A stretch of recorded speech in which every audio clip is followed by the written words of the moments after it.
কাতার প্রতিনিধি গোলাম মাওলা আকাশ, জেদ্দা প্রতিনিধি হানিজ সরকার উজ্জ্বল ও মালয়েশিয়া প্রতিনিধি এস সৌরভের পাঠানো তথ্যচিত্রে প্রবাসী সংবাদ জানাচ্ছেন সামদানি প্রত্যয়।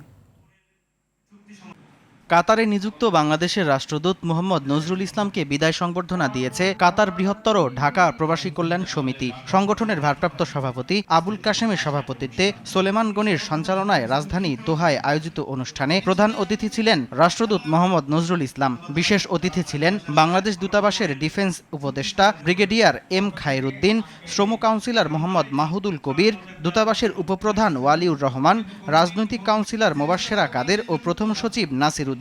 অনুষ্ঠানে আমন্ত্রিত অতিথি ছিলেন বাশার সরকার, আনোয়ার হোসেন আকন, সিরাজুল ইসলাম মোল্লা, কামাল উদ্দিন সহ আরও অনেকে।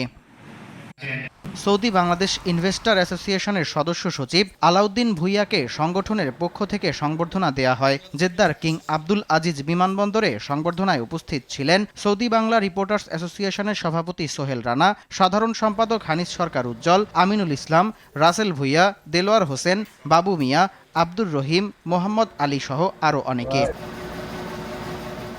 বাংলাদেশ জাতীয়তাবাদী সামাজিক সাংস্কৃতিক সংস্থা মালয়েশিয়া শাখার প্রতিষ্ঠাতা সদস্য সচিব ইমতিয়াজ আবিরের পিতার চতুর্থ মৃত্যুবার্ষিকী উপলক্ষে দোয়া মাহফিলের আয়োজন করা হয়েছে।